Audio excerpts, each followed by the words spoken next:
आइए धमनी और सिरा देख लेते हैं। 3 से 4 मिनट लगेगा। उसके बाद क्या करना है, आज पूरा पूरा ब्लड का काम खत्म कर देना है।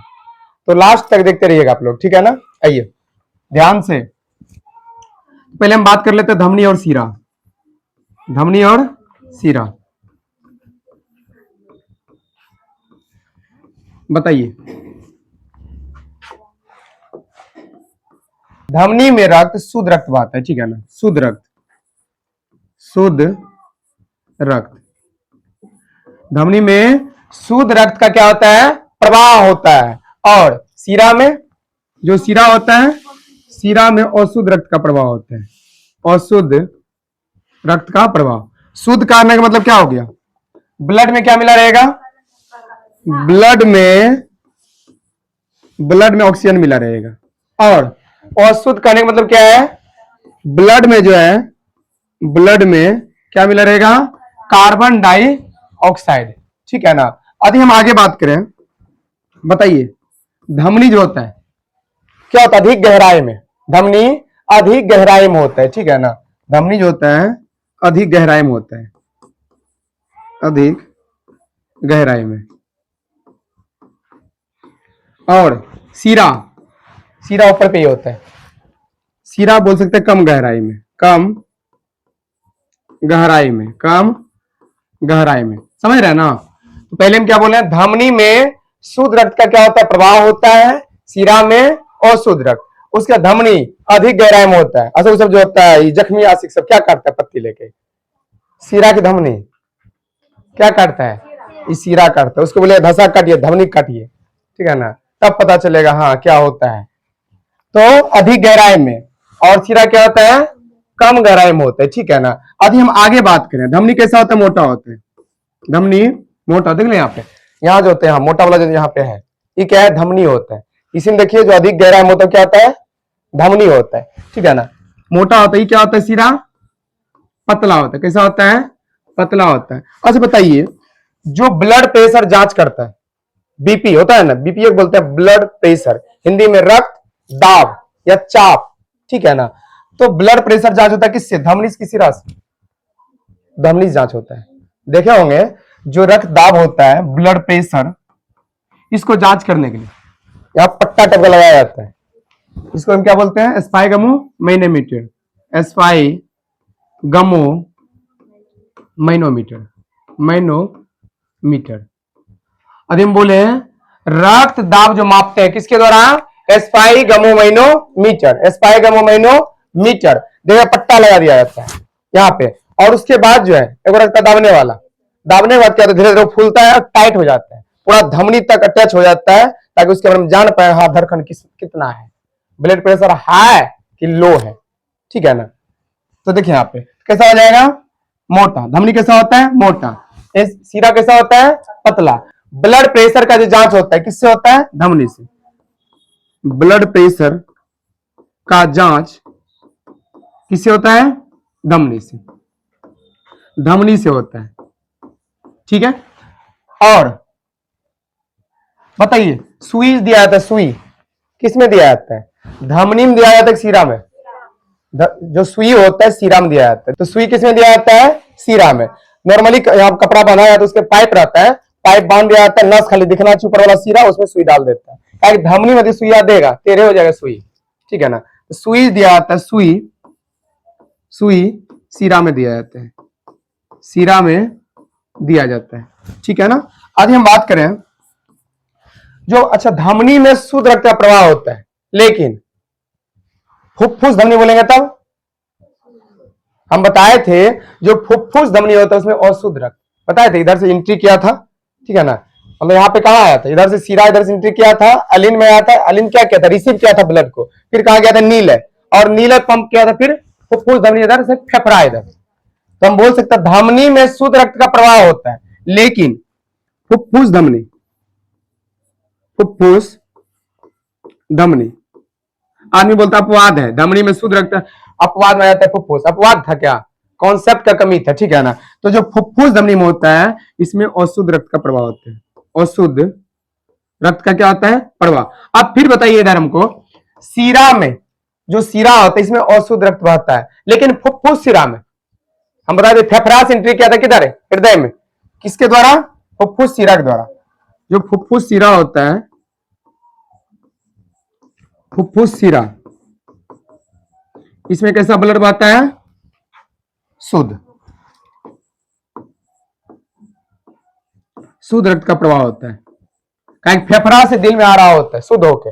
और ब्लड प्रेशर का जांच स्पाइगमो मैनोमीटर, स्पाइगमो मैनोमीटर, ठीक है ना। और हृदय के धड़कन की जांच स्टेथोस्कोप, स्टेथोस्कोप, ठीक है ना। अब हम आगे देखें और बताए थे दिल को करंट कौन देता है, ऐसे नोड, साइनो ऑरिकुलर नोड, दिल को करंट तभी दिल धक धक धक धक धक धक करते रहता है, ठीक है ना। और देखिएगा वहां पे टिक टिक टिक टिक जो ग्राफ बनता है हॉस्पिटल में देखे होंगे। अब हम आगे बात करें, आदि ब्लड प्रेशर, एक होता है हाई, एक होता है ब्लड प्रेशर बढ़ जाना, ब्लड प्रेशर बढ़ जाना, एक होता है ब्लड प्रेशर कम हो जाना, कम जाना, समझ रहे ना। एक होता है ब्लड प्रेशर बढ़ जाना, एक होता है कम जाना। हम जानते हैं साधारण मनुष्य में जो स्वस्थ एक व्यक्ति होता है उसमें सिस्टोलिक और डायस्टोलिक प्रेशर कितना होता है, 120/80, 120/80, इसको बोलते हैं सिस्टोलिक, सिस्टोलिक इसको बोलेंगे, और इसको डायसिस्टोलिक, डायसिस्टोलिक, समझ रहे ना, क्या समझे, इसको बोलेंगे सिस्टोलिक, इसको डायसिस्टोलिक। तो इसका अनुपात कितना होता है, 120/80, 120/80। लेकिन होता क्या है, जब ब्लड प्रेशर बढ़ जाता है, जब ब्लड प्रेशर बढ़ जाता है 120 से कितना चला जाता है 150, और ये 80 से कितना हो जाता है 100। और ब्लड प्रेशर का बढ़ना क्या कहलाता है, हाइपर टेंशन, हाइपर टेंशन। इसमें क्या होता है, ब्रेन हेमरेज होने का खतरा होता है, क्या ब्रेन में जो होता है बहुत पतली पतली नसें होता है, ठीक है ना, और इतना प्रेशर रहते हुए फटने का चांस बन जाता है, ठीक है ना, ब्रेन हेमरेज हो सकता है। और आज हम देखें ब्लड प्रेशर कम जाना, ये ज्यादा बुढ़ोती में होता है, देखिएगा ना, जो बुढ़ा सबको कुछ बोलिएगा ना तुरंत लाठी उठा लेते हैं, मारिए देंगे, अगर उसका हाई रहता है, ठीक है ना, और हाई मत करिए। आइए, तो ब्लड प्रेशर कम जाना, अधिक कम हो जाएगा, तो नॉर्मली कितना था 120/80, सिस्टोलिक और डायस्टोलिक जो प्रेशर होता है 120/80 होता है हम लोगों में, ठीक है ना। लेकिन जैसे कम होगा 120 से कितना हो जाएगा 90 हो जाएगा, और 80 से 60 हो जाएगा, और ये हो गया ब्लड प्रेशर कम, जिसको हम बोलते हैं लो। ये हो गया हाई, ये हो गया लो, हाई लो, ठीक है ना। अब देखिए इसमें इसको क्या बोलते हैं ब्लड प्रेशर कम हो जाना हाइपोटेंशन कहलाता है, हाइपोटेंशन, हाइपोटेंशन, हाइपोटेंशन। इसमें क्या होता है, यदि ब्लड प्रेशर शरीर में कम हो गया, इससे क्या होता है, सुस्ती हो जाएगा। यदि कोई बगल में जोक भी बोल रहा है, जोक समझते हैं, कॉमेडी, कुछ कॉमिक ऐसे बातें जो हंसने वाला बातें हो, उसको अच्छा नहीं लगता है, मतलब उसको उसमें एंजॉय नहीं आ रहा होता है, वो अपने आप में सुस्ता हो रहा है, लेजीपन हो जाता है, और ज्यादा कम हो गया बेहोश हो जाता है, ठीक है। तो ज्यादा हो गया तो हाइपरटेंशन, कम हो गया तो हाइपोटेंशन। ब्लड प्रेशर बढ़ गया तो हाइपरटेंशन, कम हो गया तो हाइपोटेंशन। बढ़ने के बाद सिस्टोलिक प्रेशर कितना होता है 150, और कमने के बाद 100, और अधिक कम हो गया, सॉरी यहां तो ठीक था ना, यहां पे हो जाएगा सिस्टोलिक प्रेशर 150, 80 से कितना हो गया 100, यहां पे 120 से 90 आ जाता है, मैनली तो ये हो गया ना, मैन ये हो गया, ठीक है ना, और ये कितना आ जाता है 60।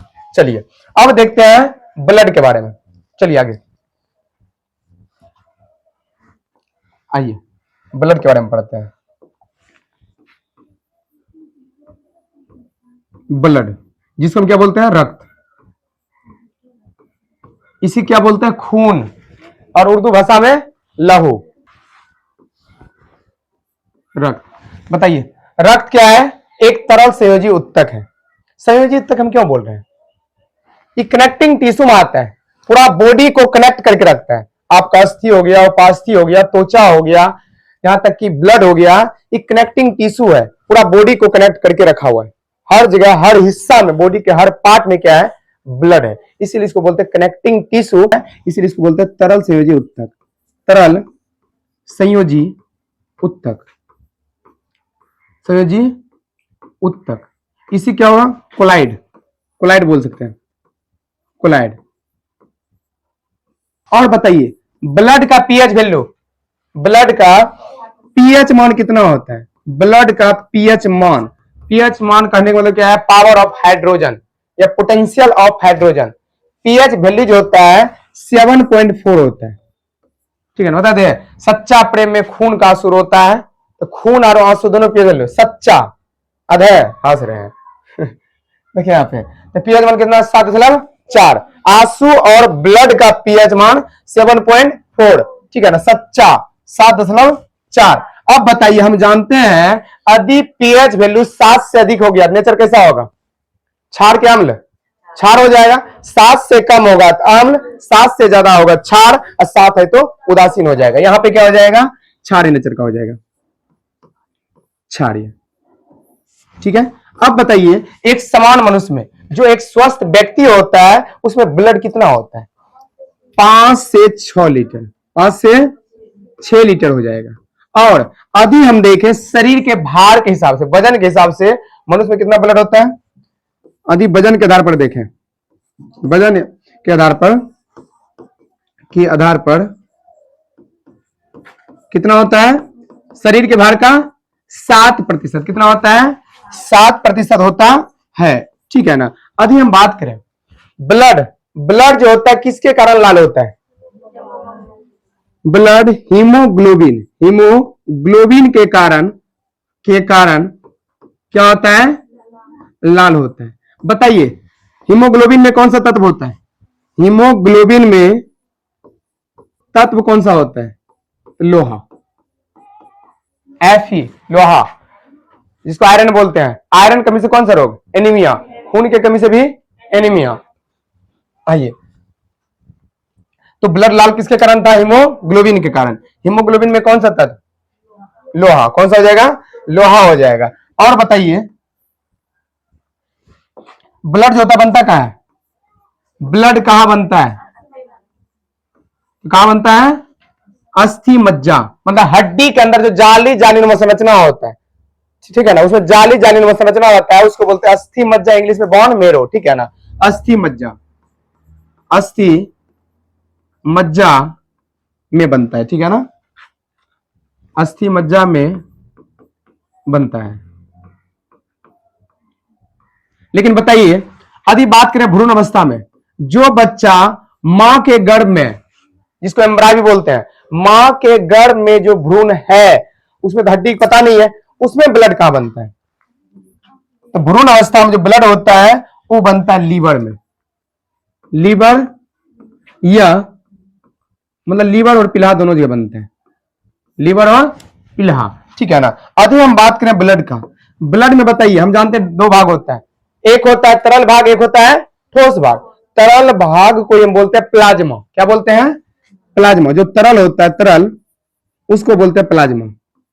प्लाज्मा कितना प्रतिशत होता है, ब्लड में जो प्लाज्मा होता है 55% होता है, 55%। लेकिन यदि हम बात करें 55% प्लाज्मा हो गया, तरल भाग हो गया, बचा क्या, ठोस भाग, ठीक है ना।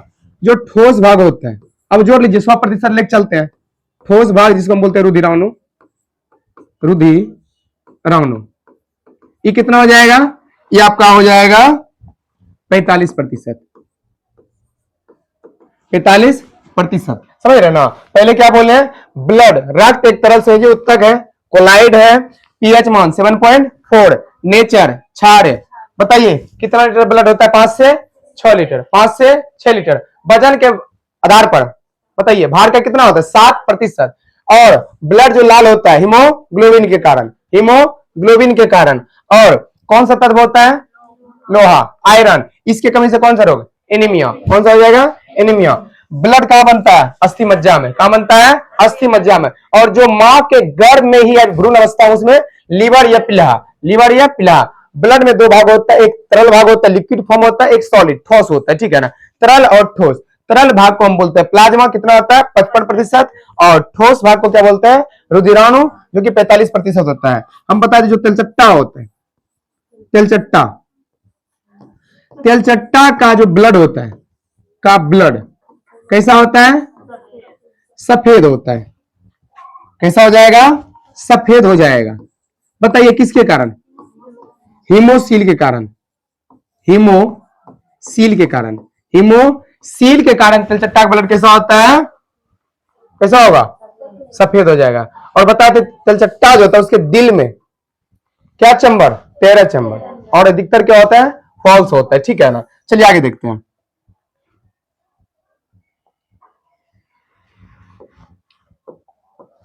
देखिए रक्त,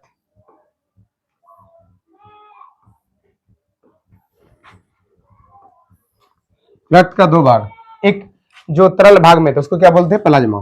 प्लाज्मा, ठीक है ना? और एक रुधिराणु। रुधिराणु। बताइए प्लाज्मा कितना प्रतिशत था? 55% और रुधिराणु 45%। तो जो ब्लड होता है इसमें प्लाज्मा कितना हो गया? 55% और रुधिराणु कितना हो गया? 45% हो गया। अभी हम आगे बात करें प्लाज्मा में होता क्या क्या। देखिए प्लाज्मा में जल भी होता है। प्लाज्मा में जल हो जाता है, ग्लूकोज हो गया,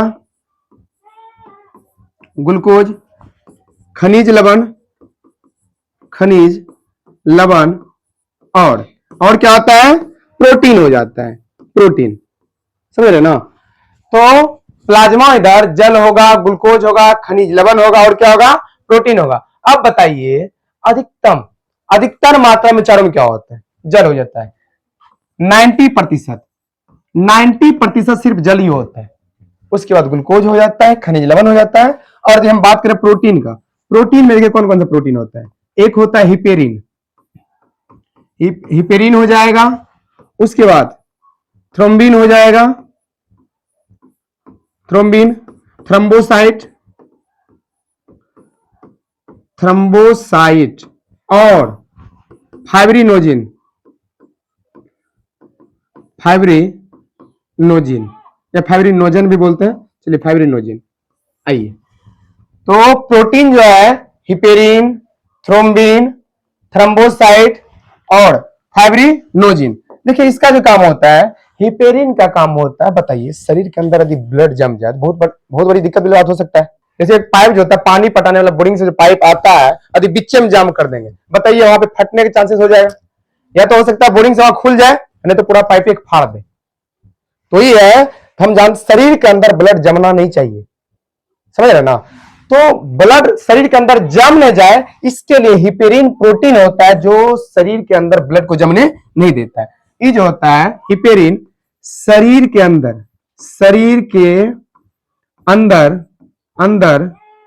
ब्लड को जमने नहीं देता है, समझ रहे ना? हिपेरिन प्रोटीन का काम होता है शरीर के अंदर ब्लड को जमने नहीं देना। लेकिन बात आता है जब कट जाता है, जब कहीं कट गया तो वहां पे तो जमना जरूरी है। ऐसे यदि कट गया निकलते रहेगा दिक्कत हो सकता है, तो वहां पे जमना जरूरी है। उसके लिए होता है सभी प्रोटीन, खास करके फाइब्रिनोजिन। ये जो होता है ब्लड को थक्का कर देता है, ब्लड को थक्का या बोल सकते हैं ब्लड को जमाने का काम करता है का कार्य, समझ रहे ना? मतलब हिपेरिन था, हिपेरिन का काम क्या था? सबका काम बांटा हुआ है। हिपेरिन का काम था शरीर के अंदर कहीं भी, पूरा शरीर का हम बात कर रहे हैं, कहीं भी ब्लड को जमने नहीं देगा, ठीक है ना? और जो प्रोथ्रोम्बिन है ये और थ्रम्बोसाइट हो गया और फाइब्रिनोजिन हो गया, इस सब का काम होता है ब्लड को जमाने में मदद करता है, ठीक है ना? मतलब खास करके फाइब्रिनोजिन जो होता है वो ब्लड को क्या करता है? जमाने में मदद करता है, ठीक है ना? और रुधिराणु की बात करें, इधर देखिए क्या क्या होता है? आरबीसी, डब्ल्यूबीसी और प्लेटलेट, ठीक है ना? आरबीसी, डब्ल्यूबीसी और प्लेटलेट। तो समझ गए चीजें। प्लाज्मा 55%, इसमें अब इन्हें से यहाँ 55 90 कैसे हो गया? हम बोले थे ना जितना है उसको हम 100% लेके चलते हैं, ठीक है ना? आइए तो जल हो गया 90%, उसके बाद ग्लूकोज, खनिज लवण और प्रोटीन। प्रोटीन में भी खास करके मेनली दो होते हैं। हिपेरिन, हिपेरिन क्या करता है, शरीर के अंदर ब्लड को जमने नहीं देता है। और फाइब्रिनोजिन जो है, ऐसे तो तीनों होता है लेकिन मेनली काम जो इसका होता है, ये क्या करता है, शरीर के बाहर जैसे हवा के संपर्क में जाता है ब्लड जम जाता है, और जमना जरूरी था, ठीक है ना। आइए यहाँ पे यदि हम आगे देखें, रक्त को यदि थक्का करने की बात करें, यहाँ क्वेश्चन देखिए क्या क्या बनता है। यदि आप लोगों से क्वेश्चन पूछा जाए, मतलब रक्त का थक्का किसके किसके कारण होता है, यदि हम देखें, ध्यान रखिएगा, यदि आप लोगों से पूछा जाए कि रक्त का थक्का होना किस प्रोटीन के कारण, यदि प्रोटीन पूछेगा तब बोलिएगा फाइब्रिनोजिन, फाइब्रिनोजिन। लेकिन यदि पूछ दे कौन सा आयन, आयन यदि पूछ ले तब बोलिएगा कैल्शियम आयन, कैल्शियम आयन। हम जानते हैं बाहर कितना इलेक्ट्रॉन होता है, 2 इलेक्ट्रॉन, इसलिए यहाँ पे 2 प्लस दिए हैं। उसके बाद लेकिन यदि पूछेगा कौन सा धातु के कारण ब्लड जमता है तब बोलिएगा कैल्शियम धातु, ठीक है ना। और यदि बोलेगा कौन सा विटामिन के कारण, कौन सा विटामिन के कारण ब्लड जमता है तब बोलिएगा विटामिन के, विटामिन के कारण। और यदि पूछा जाए कौन रुधिराणु, कौन सा रुधिराणु, रुधिराणु के कारण ब्लड जमता है तब बोलिएगा प्लेटलेट, प्लेटलेट या प्लेटलेट्स बोलते हैं, समझ रहे हैं ना। इस टाइप से क्वेश्चन इतना ही बनेगा थक्का जमने से। तो रक्त का थक्का बोलेगा कौन सा प्रोटीन, तो बोलिएगा फाइब्रोनोजिन, फाइब्रोनोजिन। यदि पूछा जाए किस आयन के कारण, कैल्शियम आयन, क्या हो जाएगा कैल्शियम आयन। और कौन सा धातु, कैल्शियम, कौन सा धातु, कैल्शियम। और कौन सा विटामिन, विटामिन के, कौन सा हो जाएगा विटामिन के। और कौन सा रुधिराणु, प्लेटलेट्स, क्या हो जाएगा प्लेटलेट्स हो जाएगा, ठीक है ना। आगे चलते हैं,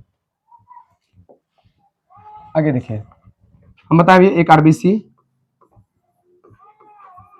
एक डब्ल्यूबीसी और एक हो जाएगा प्लेटलेट्स, प्लेटलेट्स, ठीक है ना। इस सभी का दिन विशेषता देखें, विशेषता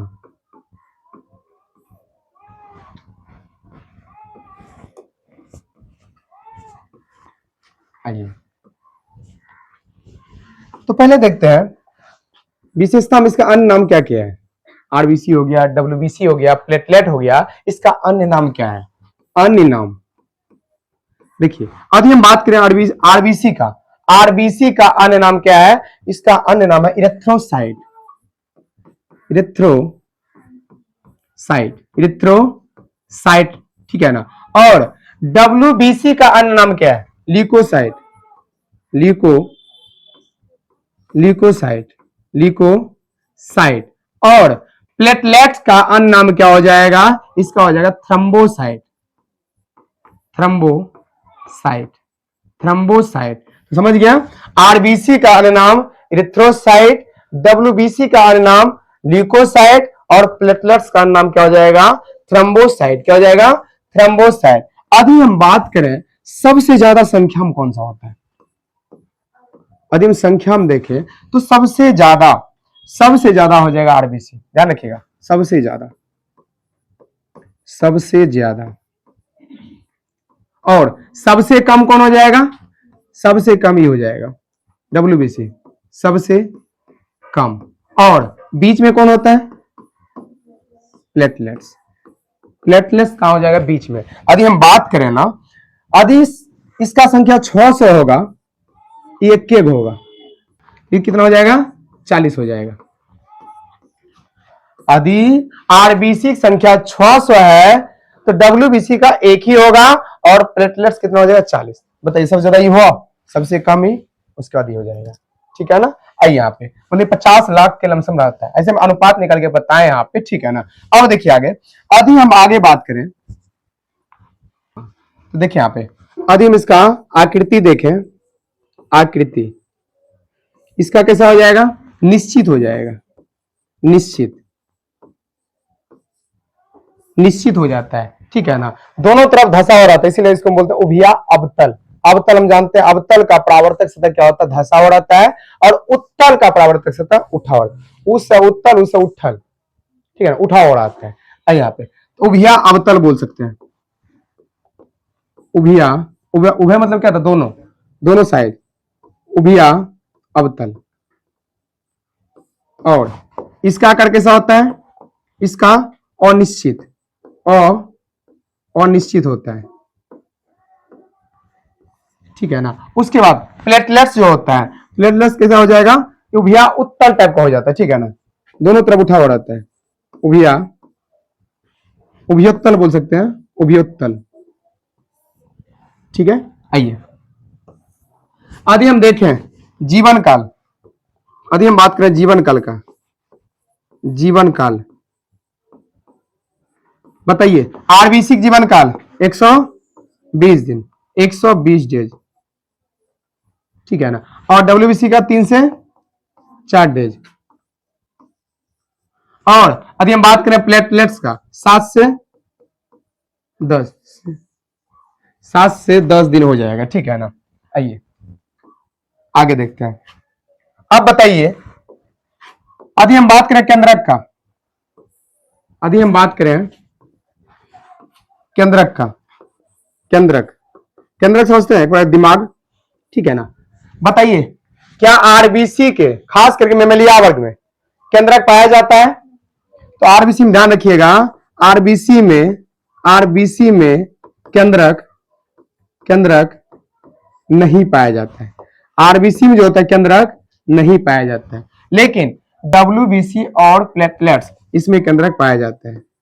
केंद्रक इसमें पाया जाएगा और इसमें भी केंद्रक पाया जाता है, केंद्रक पाया जाता है, ठीक है ना। अपवाद बताइए जो मेमेलिया वर्ग में है और उसके आरबीसी में केंद्रक भी पाया जाता है। तो ऊंट और लामा, ऊंट और लामा हो जाएगा। लामा भी किस टाइप से होता है? ऊँटे टाइप का होता है लामा भी। अभी हम बात करें लिम्फोसाइट, लिम्फोसाइट, लिम्फोसाइट का भी हम बात करें, बताइए लिम्फोसाइट आरबीसी में पाया जाएगा नहीं पाया जाएगा? हम जानते हैं इसके लिए स्पेशल है कब्र का क्या पिलहा, इसमें लिम्फोसाइट नहीं पाया जाता है, नहीं पाया जाता है।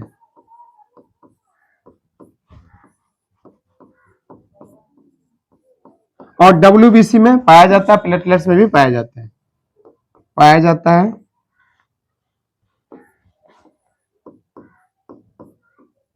और प्लेटलेट्स में भी पाया जाता है, पाया जाता है, समझ गया ना। अभी हम आगे बात करें डब्ल्यूबीसी का, डब्ल्यूबीसी का प्रकार 5 होता है, 5 प्रकार होता है, ठीक है ना। डब्ल्यूबीसी को 2 भागों में बांटा जाता है, इसे 2 भागों में बांटा जाता है। एक होता है कनिका, एक अकनिका। कनिका, एक कनिका हो जाएगा,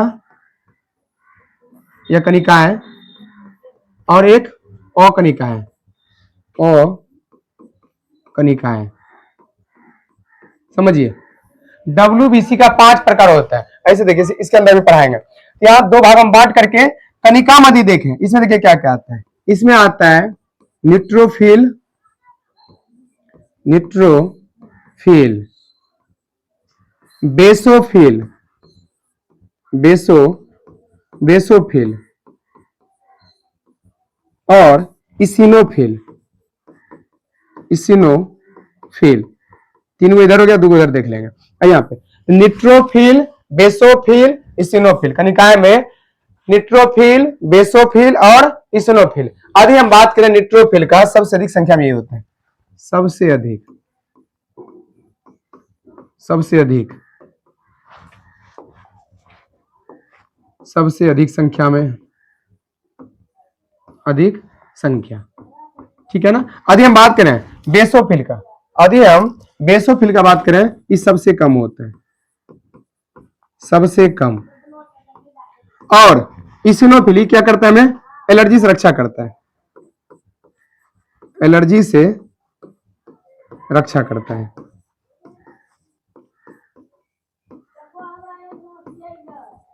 आइए यहाँ पे पहले क्या बोले हैं, कनिका में क्या क्या है? Neutrophil, basophil, eosinophil. Neutrophil, basophil, eosinophil. Neutrophil की संख्या सबसे अधिक, बेसोफिल सबसे कम, और एलर्जी से रक्षा करने का काम कौन करता है? इसिनोफिल। और यदि हम बात करें यदि हम आगे बात करें अकनिकाओं में, इसमें देखिए क्या होता है, एक होता है मोनोसाइट, मोनोसाइट, और एक होता है लिम्फोसाइट, लिम्फोसाइट।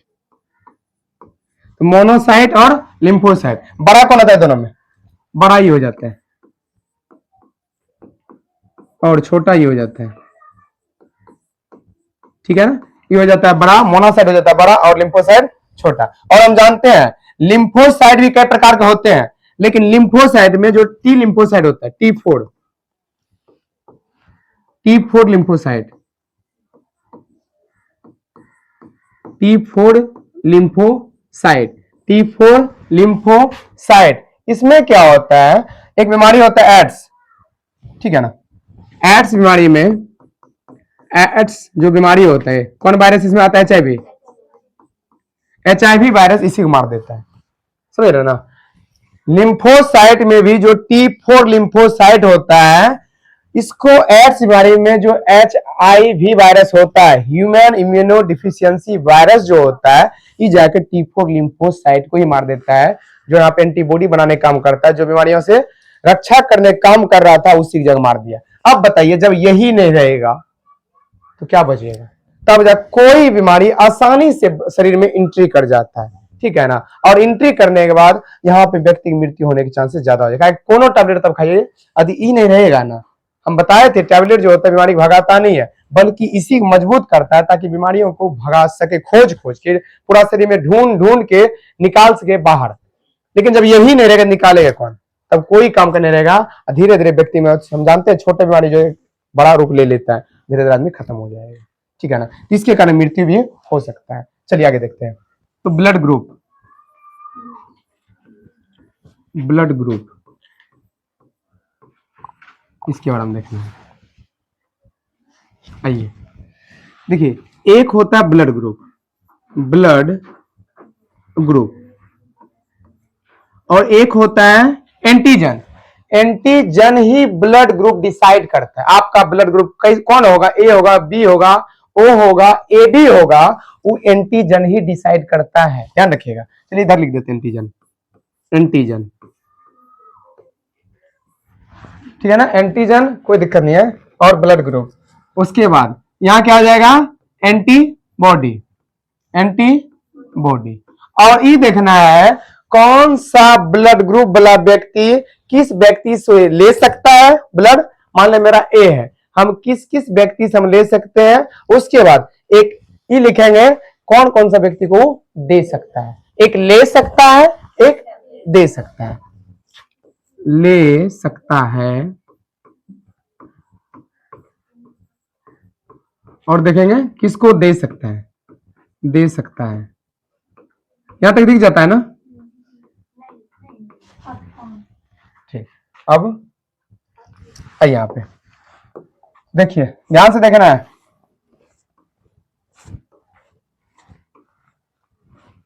इस टेबल को समझ लीजिए, पूरा ब्लड ग्रुप का खेल खत्म हो जाएगा। आइए यहां पे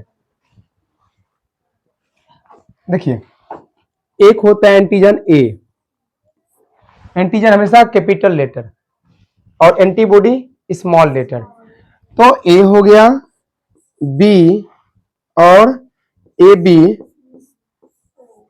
और एक कुछ नहीं, ठीक है, समझ रहे ना, एक कुछ नहीं। अब देखिए क्या होता है, ध्यान समझना है। आदि आदि एंटीजन ए होगा तो एंटीबॉडी क्या होगा, बी, ध्यान रखिएगा।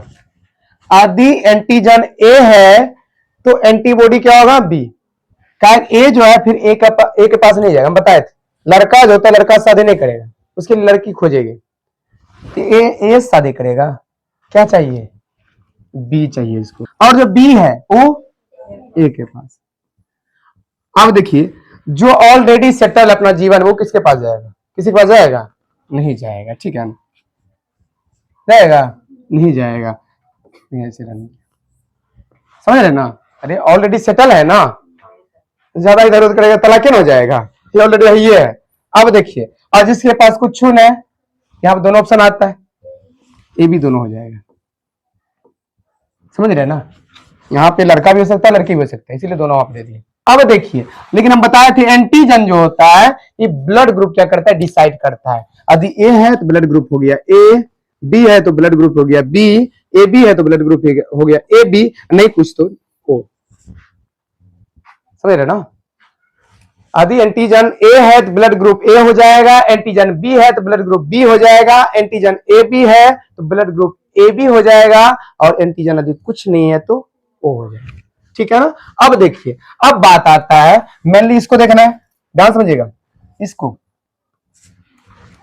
तो चलिए, अब बात आता है ब्लड ग्रुप। यदि किसी व्यक्ति का ब्लड ग्रुप ए है, आखिर वो किससे ले सकता है? देखिए, ए से ही ले सकता है, ए से। यदि ब्लड ग्रुप बी है तो बी से ही ले सकता है, समझ रहे ना? और साथ साथ ओ से भी। हम जानते हैं ओ जो होता है यूनिवर्सल डोनर है, सर्वदाता। ए बी सर्वग्राही है, ए बी जो है, ए बी सर्वग्राही है, सबसे ले सकता है, मतलब यूनिवर्सल एक्सेप्टेड, ग्रहण कर सकता है सबसे। दिख रहा है क्या? सर्वग्राही। और ओ क्या है? सर्वदाता, सबको दे सकता है, बेचारा सबको दे सकता है, इसी को नहीं देता है। देखिए, समझ रहे हो? देखिए संसार का नियम है यहाँ पे। ए बी सबसे ले सकता है, ओ सबको दे सकता है। सर्वग्राही बोलेगा तो ए बी बोलिएगा, और सर्वदाता बोलेगा तो ओ बोलिएगा। तो देखिए यहाँ पे, मतलब ए वाला जो ब्लड ग्रुप वाला है व्यक्ति, वो ए से ले सकता है और ओ से ले सकता है। बी ब्लड ग्रुप वाला व्यक्ति है, बी से ले सकता है और ओ से ले सकता है। लेकिन ए बी हम क्या बोले थे? सर्वग्राही, सबसे ले सकता है, मतलब ए से भी ले सकता है, बी से भी ले सकता है, ए बी से भी ले सकता है और ओ से भी ले सकता है। क्यों? ए बी जो है सर्वग्राही, यूनिवर्सल एक्सेप्टेड है, और ओ जो होता है सबको देता है, लेकिन लेता सिर्फ ओ वाला से। ओ है तो सिर्फ ये ओ से ही ले सकता है। ये तो हो गया ले सकता है। अब बात करते हैं जिस व्यक्ति का ब्लड ग्रुप ए है, किसको दे सकता है? ये जो ब्लड ग्रुप वाला व्यक्ति किसको दे सकता है? एक और बताइए किसको देगा? ए बी को। ए बी क्या है? सर्वग्राही, ध्यान समझिएगा। और यहाँ पे यदि ब्लड ग्रुप बी है तो किसको दे सकता है? बी को दे सकता है और ए बी को देगा। ए बी ध्यान रखिएगा, सर्वग्राही, सबसे ही लेगा। उसके बाद यदि ब्लड ग्रुप ए बी है, सिर्फ ही ए बी को ही देगा, मतलब सबसे अच्छा कौन हो गया? A B. ठीक है ना? किसी भी घिंच के लाइए उससे ले लेगा ये, समझ रहे ना? यदि जिस व्यक्ति का ब्लड ग्रुप ए बी है, कोई दिक्कत नहीं, निश्चित होकर मार करिए, ब्लड भी गया तो ले सकते, किसी से भी ले सकते हैं। ठीक है, लेकिन हाँ एक कंडीशन, बीमारी नहीं होना चाहिए। अब पता चले किसी व्यक्ति को एड्स है, उसका ब्लड इसमें दे दीजिए, गया ये भी, समझ रहे बात को ना? और जिसका ओ है वो सिर्फ दे सकता है, किसको दे सकता है? सबको दे सकता है। ए को भी देगा, बी को भी देगा, ए बी को देगा और ओ को भी देगा। कॉन्सेप्ट क्लियर कर लीजिए, रखने की जरूरी नहीं है इसको, और रट भी नहीं पाइएगा। अब यदि इसके अंदर देखें, ध्यान समझिएगा,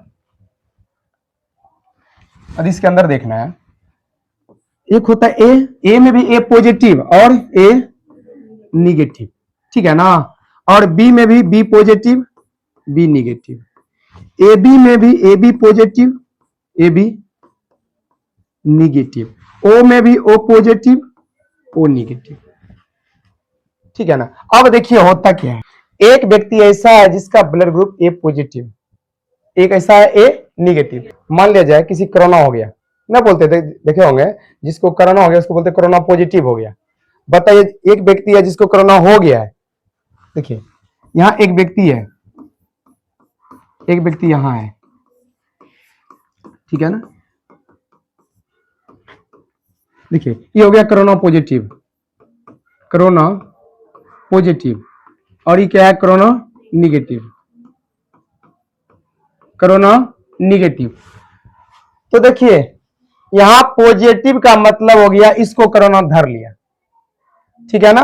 और कोरोना निगेटिव मतलब इससे ही है, सुने होंगे कोरोना पॉजिटिव निकल गया, पॉजिटिव निकल गया मतलब इसको बीमारी धर लिया। अब बताइए बीमारी आदमी है, पॉजिटिव है, निगेटिव ब्लड देगा? नहीं देगा। लेकिन बताइए जो निगेटिव है ये अपना ब्लड इसको दे सकता है, वही समझ गया ना? तो प्लस वाला माइनस वाला को नहीं दे सकता है, कि पॉजिटिव निकल गया है, इसको भी धराएगा, इसको भी पॉजिटिव कर देगा। इसका मतलब यही हुआ ए पॉजिटिव जो है ए निगेटिव को ब्लड नहीं दे सकता है, ठीक है ना? लेकिन ए निगेटिव पॉजिटिव को ब्लड दे सकता है। उसी तरह A B positive B negative को नहीं दे सकता है और बी निगेटिव बी पॉजिटिव को ब्लड दे सकता है, ठीक है ना।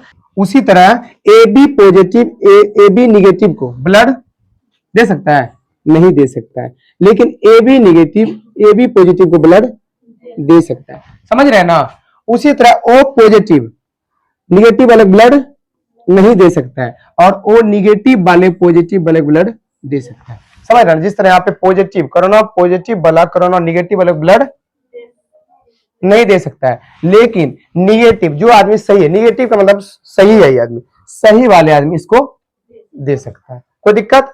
अब देखिए जब अंदर घुस के पूछेगा, उपरापरित बता दिए कि सर्वग्राही कौन होता है, ए बी होता है सर्वग्राही। बस और थोड़ा देर है, खत्म हो जाएगा, 3 से 4 मिनट।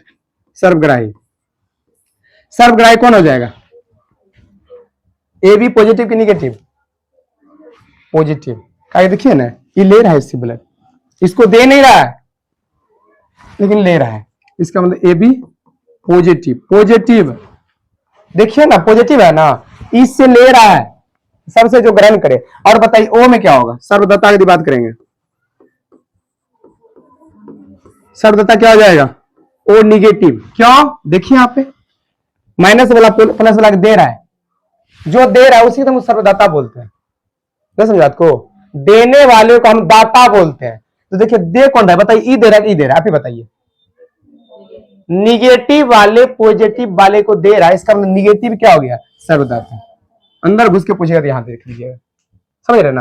अब देखिए ध्यान समझिएगा, अब ब्लड ग्रुप जो डिसाइड होता है माता पिता का, कैसे होता है, blood group decide, blood group decide, समझिए। आदि पिता में एक तरफ पिता एक तरफ माता, समझिएगा। आदि पिता में ब्लड ग्रुप ए है, मान लीजिए, इसमें क्या माता में बी है, ठीक है ना।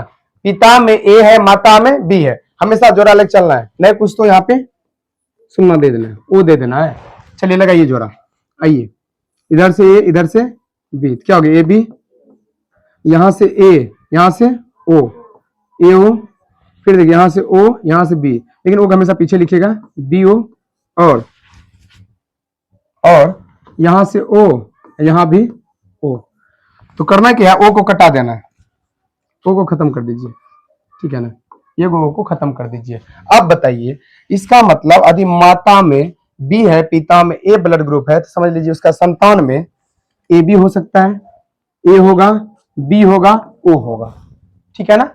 एक और बताते हैं, तब बाकी बात आप सब निकाल लीजिएगा खुद, ठीक है ना। यदि मान लिया जाए पिता में ब्लड ग्रुप ए है और माता में भी ए है, तब क्या होगा, देखिए ओ पहले से हटा दीजिए, चलिए जोड़ा लगाइए, ए ओ, यहां से ओ, यहां ए, पहले ए लिख देंगे तब ओ, फिर यहां से ओ, फिर यहां से ओ, ठीक है ना। अब बताइए ए को पहले कटाइए, खत्म खत्म खत्म। इसका मतलब इसमें ब्लड ग्रुप क्या होगा, यहाँ तो दो गया हो गया, एक एक मरना होगा, ठीक है ना। आइए यहाँ पे इसका मतलब इसका ब्लड ग्रुप क्या हो सकता है, ए, या तो ए होगा या तो ओ होगा। और बताया था ब्लड ग्रुप बी है, यहाँ पे क्या है, गड़बड़ है, कहीं होगा, जिंदगी में होने की संभावना हो ही नहीं सकता है, यहाँ कभी बी ब्लड ग्रुप उसका संतान का हो ही नहीं सकता है, ए बी हो ही नहीं सकता है, तो अपने से निकाल सकते हैं। और बताए थे यदि यहाँ पे माता का मतलब पिता हो गया प्लस ए पॉजिटिव, माता ए निगेटिव, यहाँ एक रोग भी बताया था आप लोगों को, इरेथ्रोब्लास्टोपुटेलस, बता दे क्या, ब्लास्टोसिस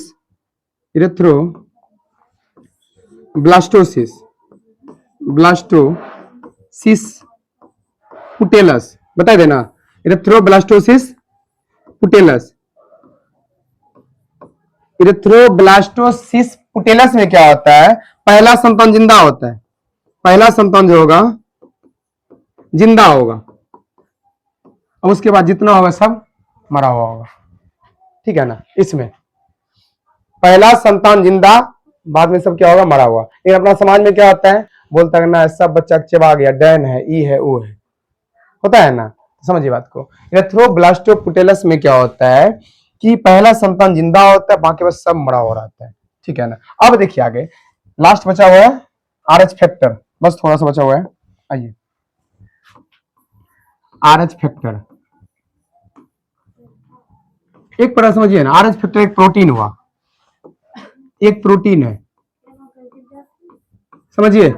आरएच फैक्टर क्या है, एक प्रोटीन है, ध्यान समझिएगा। आदि प्रोटीन है, प्रोटीन प्रोटीन है, समझ लीजिए क्या होगा, आरएच पॉजिटिव, आरएच पॉजिटिव। आदि प्रोटीन नहीं है, आदि प्रोटीन नहीं है, नहीं है, आदि प्रोटीन उपस्थित है तो हो जाएगा पॉजिटिव, है तो पॉजिटिव, नहीं है तो निगेटिव, और नहीं है तो निगेटिव, वही होता है। आदि ब्लड ग्रुप ए वाला आरएच है, आरएच है, ए पॉजिटिव, नहीं है तो ये निगेटिव।